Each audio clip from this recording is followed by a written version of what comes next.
हाल ही में आपने देखा कि दिल्ली के मुख्यमंत्री अरविंद केजरीवाल ने अपने पद से त्याग पत्र दिया। 2 दिन के बाद, आज से 2 दिन के बाद मैं सीएम की कुर्सी से इस्तीफा देने जा रहा हूं। और आतिशी को दिल्ली का नया मुख्यमंत्री बनाया गया है। आतिशी दिल्ली की मुख्यमंत्री बनने वाली तीसरी महिला है, जबकि दिल्ली की मुख्यमंत्री बनने वाली प्रथम महिला सुषमा स्वराज थी और दूसरी महिला शीला दीक्षित थी।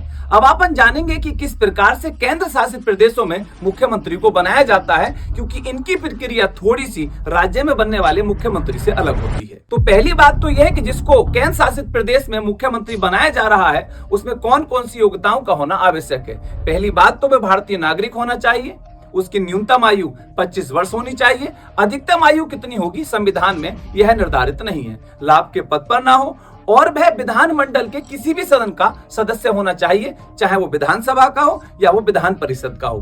परंतु भारतीय संविधान में इस बात का भी प्रावधान है कि यदि किसी व्यक्ति को मुख्यमंत्री बनाया जा रहा है और वो विधानमंडल का सदस्य नहीं है, तब चिंता की कोई आवश्यकता नहीं है, उसे मुख्यमंत्री बनाया जा सकता है, बशर्ते उसे 6 महीने के अंदर विधानमंडल के किसी भी सदन की सदस्यता ग्रहण करनी पड़ेगी। अब अपन जानेंगे कि मुख्यमंत्री की नियुक्ति होती है या मुख्यमंत्री का निर्वाचन होता है। तो मेरे प्यारे दोस्तों, भारतीय संविधान के अनुच्छेद 164 के तहत मुख्यमंत्री की नियुक्ति होती है। केंद्र शासित प्रदेशों में मुख्यमंत्री की नियुक्ति राष्ट्रपति के द्वारा की जाती है, जबकि राज्यों में मुख्यमंत्री की नियुक्ति राज्यपाल के द्वारा की जाती है। अब सवाल ये उठता है कि राष्ट्रपति के द्वारा किसको मुख्यमंत्री बनाया जाएगा। तो राष्ट्रपति के द्वारा केंद्र शासित प्रदेशों में उसी व्यक्ति को मुख्यमंत्री बनाया जाएगा जिसको विधानसभा में बहुमत प्राप्त होगा। मुख्यमंत्री अपने पद को धारण करने से पहले उपराज्यपाल के सामने शपथ लेगा, अर्थात केंद्र शासित प्रदेशों में मुख्यमंत्री को शपथ उपराज्यपाल के द्वारा दिलाई जाती है। मुख्यमंत्री का सामान्य कार्यकाल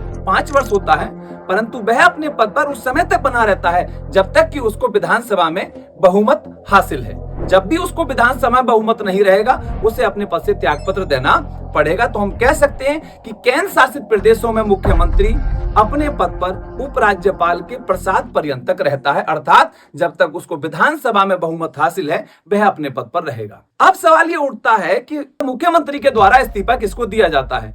तो मुख्यमंत्री अपना इस्तीफा केंद्र शासित प्रदेशों में उपराज्यपाल को देता है। अब अपन जानेंगे कि किस प्रकार से मुख्यमंत्री को उसके पद से हटाया जा सकता है। तो मुख्यमंत्री को उसके पद से हटाने के 2 तरीके हैं, एक है विश्वास प्रस्ताव और दूसरा है अविश्वास प्रस्ताव।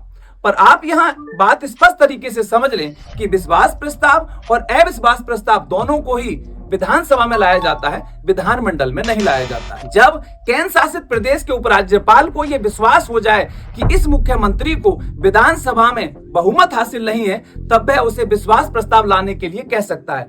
यदि विश्वास प्रस्ताव पारित हो गया तो मुख्यमंत्री अपने पद पर बना रहेगा, और यदि विश्वास प्रस्ताव गिर गया तो मुख्यमंत्री को अपने पद से त्याग पत्र देना पड़ेगा। अविश्वास प्रस्ताव विधानसभा में विपक्ष के द्वारा लाया जाता है। यदि अविश्वास प्रस्ताव पारित हो जाए तो मुख्यमंत्री को अपने पद से त्याग पत्र देना पड़ेगा, और यदि अविश्वास प्रस्ताव विधानसभा में गिर जाए तो मुख्यमंत्री अपने पद पर बना रहेगा।